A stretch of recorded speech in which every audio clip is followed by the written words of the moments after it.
એક જણો શેઠની દુકાને ભીંડો લઈને, શેઠ આલ્યો ભીંડો, બહુ સરસ બહુ સરસ, મૂકી દે સામે મૂકી દે, બહુ સારું હો. અરે કે શેઠ એટલો બધો ભીંડો થયો ને તો આજ બધાને ગામમાં બધા વડીલોને આપ્યા, આપવું જો ને, આપણે ભીંડો ટાઈટ અપાય જ તે. અરે કે શેઠ કાલ તો એવું થયું, કાલ તો હું માર્કેટમાં લઈ ગયો, લઈ જ જવાય નાખી દેવાય. એ કે માર્કેટમાં લઈ ગયો શેઠ તો ત્યાં પોલીસ આવે, પોલીસ જ આવે ને, માર્કેટમાં જાવ એટલે પોલીસ આવે જ. અરે કે ભીંડો માગ્યો, માગે જ ને, આવો સરસ ભીંડો હોય માગે જ ને. એ કે મેં ના પાડી, ના જ પાડી દેવાય ને, આપણે થોડી પોલીસ વાળાને દેવાય. અરે કે શેઠ મેં પોલીસ વાળાને ના પાડી, પોલીસ વાળાએ મને ગાળી દીધી, એમ ના પાડી તો ગાળી જ દઈ ને. જોજો ક્યાંય વિરોધ કરે કેજો, પોલીસ વાળાને ના પડાય ગાળી જ દઈ ને. એ કે પછી મેં હામી શીખી, દઈ જ દેવાય ને, આપણે થોડી ખાઈને ઘડે વયો હોય. અરે શેઠ મેં હામી દીધી એટલે પોલીસ વાળાએ 4 ધોકા નાખ્યા, પોલીસને ગાળી દે તો મારે જ ને. બોલો ક્યાંય ના ન પાડે. વર્ષો પહેલા મેં કીધું હતું જ્યારે જ્યારે આ દેશમાં નબળી પરિસ્થિતિ થઈ છે ત્યારે ગુજરાતી જ આગળ આવ્યો છે. આ 370 સરદાર વલ્લભભાઈ પટેલે ના પાડી હતી, એ ગુજરાતી હતા, અને છેલ્લે હટાવી તો આપણા બે ગુજરાતીએ હટાવી સાહેબ. બોલો એ 70 વર્ષ પછી ઈ વાણિયા બે પોચું પોચું કરતા પૂરું કરી નાખ્યું. બોલો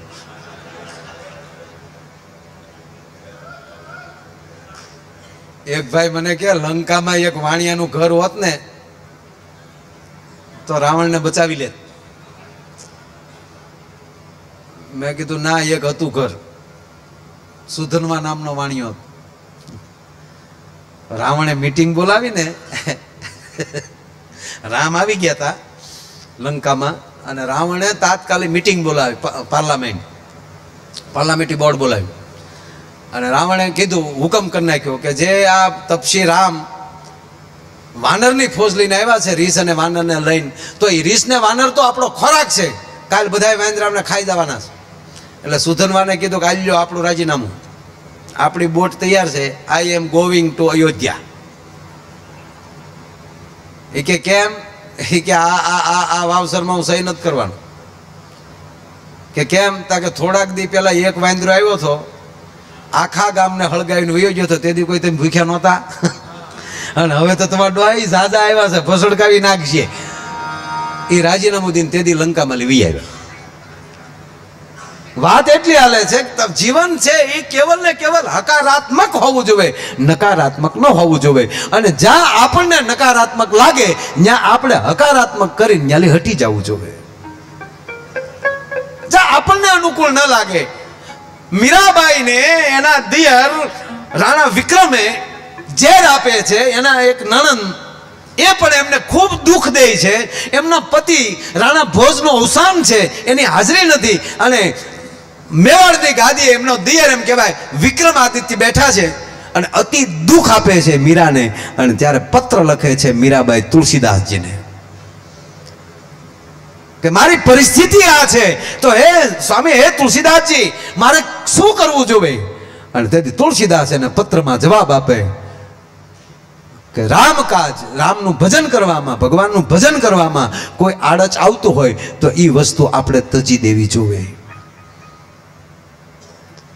પિતા તજો પ્રહલાદ, વિભીષણ તજો ભાઈ. આવા લાડ બધા દાખલા તુલસીદાસે પત્રમાં લખ્યા કે વિભીષણે ભાઈ તજી દીધો, પ્રહલાદે પિતા તજી દીધો, તો તમારે મેવાડ તજવામાં શું વાંધો છે? અને હે મીરા, જે આંજન આંખમાં આંજવાથી ઈ જ આંખ જ ફોડી નાખતું હોય, આંજન જ આંખને ફોડી નાખે, તો ઈ આંખનું આંજણ શું કામનું? માટે તમે મેવાડ મૂકો. અને મીરાબાઈ મેવાડ મૂકે છે. મહારાણા પ્રતાપની 14 વર્ષની ઉંમર છે.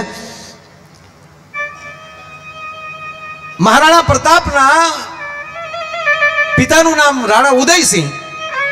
ઉદયસિંહથી મોટા રાણા આદિત્ય વિક્રમ, એનાથી મોટા રાજા ભોગ, એમના અર્ધાંગના એટલે મીરાબાઈ એટલે મહારાણા પ્રતાપના મોટા બા થાય. અને જ્યારે એમના કાકાનું પણ અવસાન થાય છે ત્યારે એમના પિતા ઉદયસિંહની મૂળ 10-12 વર્ષની ઉંમર હોય છે.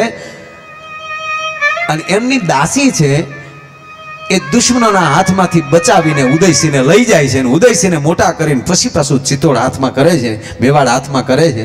અને એ પછી જીવંતિકાબાઈ સાથે એના લગ્ન થાય અને જીવંતિકાબાઈના કુખે જન્મો એ મહારાણો પ્રતાપ પોતે. અને એ મહારાણા પ્રતાપ જેથી 14 વર્ષના હોય અને બહેરમ ખાન મુંદી નરેશની સાથે ભળીને મહારાણા પ્રતાપ સામે યુદ્ધ થાય છે અને બહેરમ ખાનને જીવતો જવા દે છે. મહારાણા પ્રતાપને બહેરમ ખાન કહે છે કે મને તું મારી નાખ, મને જીવતો જવા દેમાં, નહીતર મને અકબર જીવવા નહીં દે. તાકે તને અકબર હામો એમણા આવી રીતે ઘાયલ મોકલું, આનાથી મોટી સજા ન હોઈ શકે. એક 14 વર્ષનો યુવાન વાત ઈ હાલતી હતી છે. એ બહેરમ ખાનને જવા દીધો અને બહેરમ ખાને આવીને કીધું કે એટલા સૈન્યનો ખુરદો બોલાવી દીધો આ માણસે. અને એ યુદ્ધમાં મહારાણા પ્રતાપના અંગત 3 મિત્રોનું અવસાન થાય છે. અને થોડોક સમય જવા દીધો અને એનું ગુપ્તસર રીતે જે જાસૂસી માટેનું સારામાં સારું કઈ કામ મહારાણા પ્રતાપનું કોઈ કરતું હોય તો જેને જીભની માનેલી બેને કૃષ્ણા કરીને હતી, એ કૃષ્ણા અને બહેરમ ખાન બુરી રીતે એમ કહેવાય કે મારીને એક પેટીમાં પેક કરીને ચિત્તોડ જેથી મોકલે છે. અને એનું અવસાન જોયું ને મહારાણો પ્રતાપ જેથી ખળભળી ગયા. 14 વર્ષની ઉંમર છે. ઉદયસિંહ ચિત્ર જોઈ ગયા. ઉદયસિંહ હુકમ કરી દીધો કે જેમ રાજ પરિવારના માણસને અગ્નિ સંસ્કાર કરવામાં આવે એટલા સન્માન સાથે આ કૃષ્ણાનું એમ કહેવાય એ મારા પ્રતાપની બેન છે એટલે મારી દીકરી કહેવાય.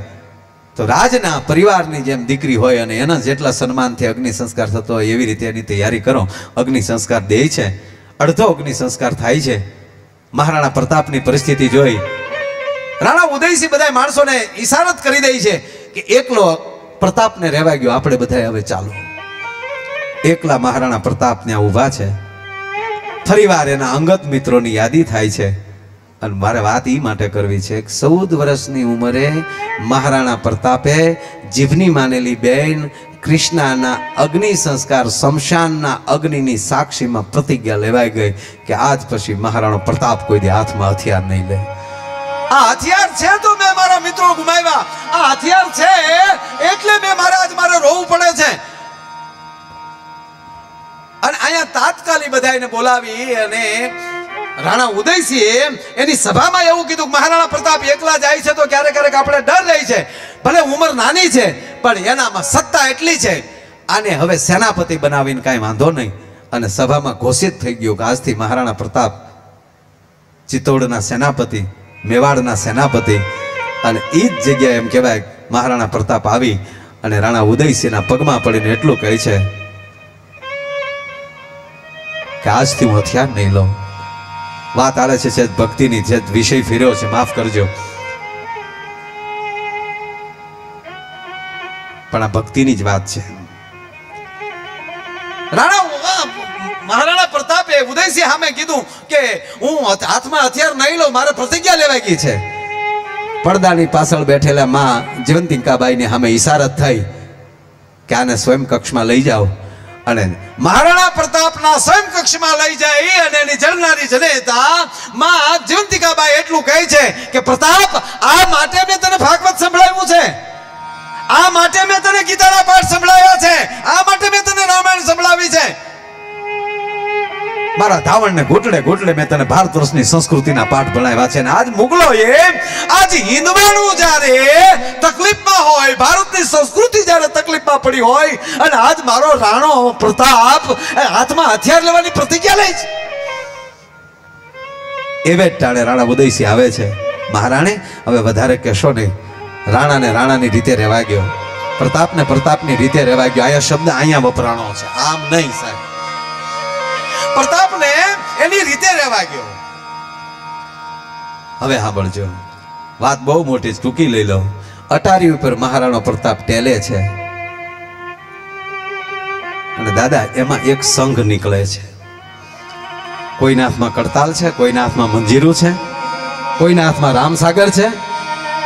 હરે કૃષ્ણ कृष्ण कृष्ण हरे हरे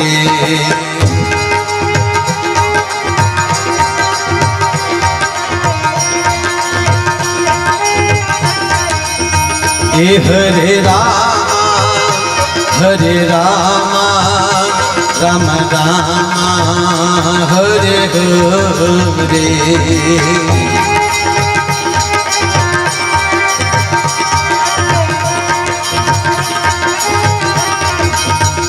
हरे कृष्णा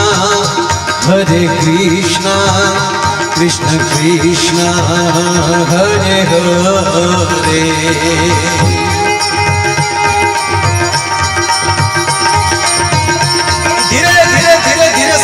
निकले छे प्रताप गड़गड़ती दौड़ दे मां जीवंतिकाबाई ने बोलावे छे मां आ लोको क्या जाय छे बेटा ई मीरा मां ना सेवको छे ओ मीरा मां नो टूको परिचय आपे छे मां मने मीरा मां पासे मूकी जाय सांभळजो હવે મહારાણા પ્રતાપ ને मां मीरा मां આવી મારે मां પાસે જાવું છે અને મારે मां मीरा मां ની ઘોડે કૃષ્ણની ભક્તિમાં રંગાવવું છે હવે મારા હાથમાં તલવાર નથી લેવી મારે હાથમાં એક તારો લેવો છે હવે સાંભળજો એમના રાણા ઉદયસિંહના બીજા પત્ની હતા એના દીકરાનું નામ જગમાલ જગમાલજી 2 વર્ષનો છે પણ માને ખટકો હતો મહારાણો પ્રતાપ ગાદીએ બેહી જાય તો મારો જગમાલ થોડો ગાદીએ બેહે એટલે ઈ માને એમ હતું જો આયા હાથમાં બેરખો લઈ લે તો જેથી જગમાલ મોટો થાય તેથી ગાદીએ બેહે પણ મારા આડેલી રસ્તો એમ કહેવાય સાફ થઈ જાય એટલે એણે દોટ દઈ અને જીવંતિકાબાઈને કીધું કે હા બરાબર છે તમારા પ્રતાપને લાવો હું મીરા પાસે મૂકવા જાઉં આળ તેથી આ દેશની ક્ષત્રિયાણી એટલું બોલી प्रताप ने मोटो मैं कर्यो छे प्रताप ने मीरा मां पासे हूँ ज मूकवा जाय अने मारे मारा प्रताप ने क्या लई जावो ई मने बधी खबर छे तमारे मने सलाह देवानी जरूर नथी अने हाल प्रताप हवे हूँ तने मीरा मां पासे लई जाऊं अने साहेब प्रताप ने मीरा मां पासे लई जाय छे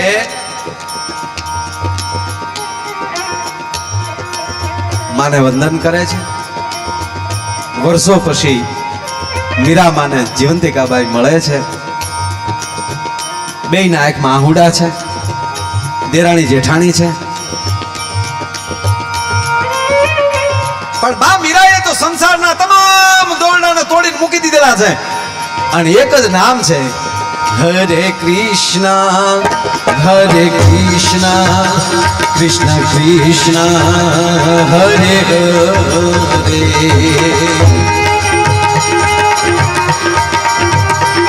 आवो प्रताप શું આવ્યો છો દીકરા જીવંતિકાબાઈ કહે છે માં હવે એને મેવાડના મહેલમાં રસ નથી હવે તો તારા શરણમાં એને રહેવું છે પ્રતાપ તમારા તમામ ઘરેણા કાઢીને આલ્યો આ પાત્રમાં નાખી ગયો અને આ પાત્ર તમારા માને અર્પણ કરી ગયો તમારા ઘરેણાને મૂકી ગયો અને હવે પહેરી લે ભગવાન બેહી જા મારી ભેગો અને બરોબર મહારાણા પ્રતાપે ભગવો વેશ ધારણ કર્યો અને પછી મીરાબાઈ કીધું કે લ્યો હવે આ પાત્ર ભગવાન કૃષ્ણને પ્રસાદ ધરવો છે भिक्षा लई आवो बालुड़ो जोगी निकलो साहेब एक तो महाराणा प्रताप एक एनु तेज एमाय भगवो धारण कर्यो छे अने एक हाथमां भिक्षानुं पात्र अने घिरे घिरे जी भिक्षान देही करीने उभा रहे हामेली बापू एक ज जवाब आपतो तो बाल योगी आप आव्या छो पण मुगलोए अमारा घरमां मुठी जाय नथी रहेवा दीधी अमे तमने शुं भिक्षामां देई बधेली काळो त्रास सेला एक घिरे जाय छे भिक्षान देही खेडूए आवी अने एटલું કીધું बाल योगी आप आव्या छो मारा छोकराना भागनुं दूध हतुं ई तमने आपी दઉં છું आल्यो आ दूध लेता जाओ अने एम करी अने भिक्षा दई अने आखुं घर घरमाली बहार निकळ्યું त्यारे एने महाराणा प्रताप पूछे छे के आप लोको क्यां जाओ छो ताके जे जे मुगलो नो लूटवा आवता होय ने न्या हवे जशो बाकी आया तो हवे मुगलो अमने રહેવા नहीं दे अमारा आ बाळकना भागनुं दूध हतुं ई तमने आपी दीधुं छे माटे योगी तमे निकळो अमारा आंगणेल तमे हेमणाम जाओ ई साરું न लागे अने महाराणा प्रताप हाथ में दूध नो एम कहेवाय पात्र में दूध छे एनी लईने जाता था ने एमां मुगलो ना 20 घोड़ा आमा मळ्या अने कीधुं के ए बाबा ए लंगोटिया आपी दे अमने आ बधुं तारी पासे जे होय હવે એક તો મહારાણો પ્રતાપ છે સાહેબ, એમાં સાધુના વેહમાં છે. હવે માં મીરાની કંઠી લાગી ગઈ, કઈ બોલાય નહીં. અને કેવા ગયો માણસોએ ખૂબ માર્યા મહારાણા પ્રતાપને, લોહી લોહાણ મહારાણા પ્રતાપ થઈ ગયા. પાત્ર મુકતા નથી, કારણ કે કૃષ્ણને ભોગ લગાવો છે ને એમાં એક મોગલે પાટું મારી અને કેવા ગયું ઠીબડી ઉડી, પાત્ર ઉડ્યું, એ તૂટ્યું. અને પાત્રના એક ઠીબડીમાં થોડુંક ચકલાની ચાટ ઉડે એટલું દૂધ એમના ટક્યું, પણ એ ઠીકરા ભેગા કરી અને માર ખાતા ખાતા મહારાણા પ્રતાપ ચાલી નીકળી ગયા. અને મીરામાની પાસે આવે છે, માં એટલું મળ્યું છે. તક બેટા એ તો ભગવાન તો ભાવનાનો ભૂખ્યો હોય છે, મૂકી દે ઠાકોરજીના મંદિરમાં અને પડદો બંધ કરી દે. પડદો બંધ કર્યો. હવે મહારાણો પ્રતાપ પૂછે છે કે માં એટલા દૂધમાં કૃષ્ણને ભોગ લાગી જાય કે બેટા એ તો સપન ભોગ જમતો હોય છે, આપણી સાથે શું લેના દેના, પણ એ આપણે ભાવના ધરીએ છીએ ને એ ભાવનામાં એને સપન ભોગ થઈ જાય છે. કે આવું સત્ય હોય તાક તો હટાય પડદો જોઈને રાણા. અને જા મહારાણા પ્રતાપે જાય એમ કહેવાય પડદો હટાવ્યો તો અખિલ બ્રહ્માંડનો માલિક એમ કહેવાય સપન ભોગ તેથી જમતો હતો.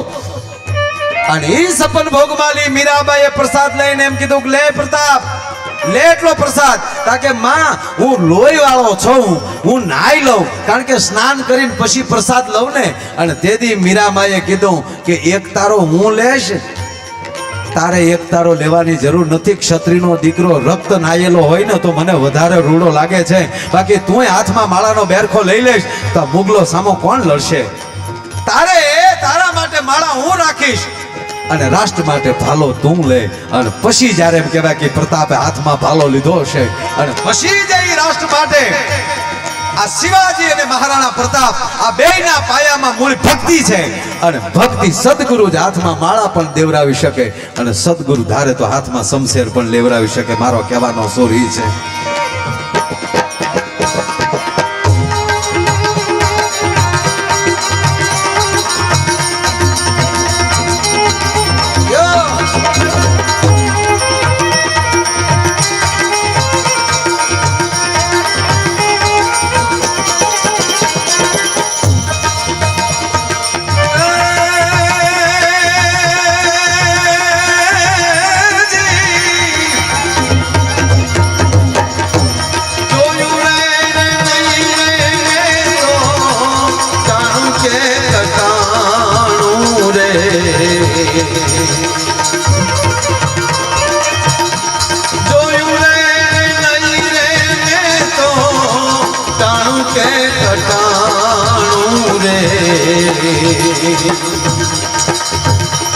હરિની હાટડીએ મારે રોજનું ઘટાણ, ઓજી રે હરિની હાટડીએ મારે રોજનું ઘટાણ.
હરિની હાટડીએ મારે રોજનું ઘટાણ, પૂજી રે હરિની હાટડીએ મારે રોજનું ઘટાણ, પૂજી રે હરિની હાટડીએ મારે રોજનું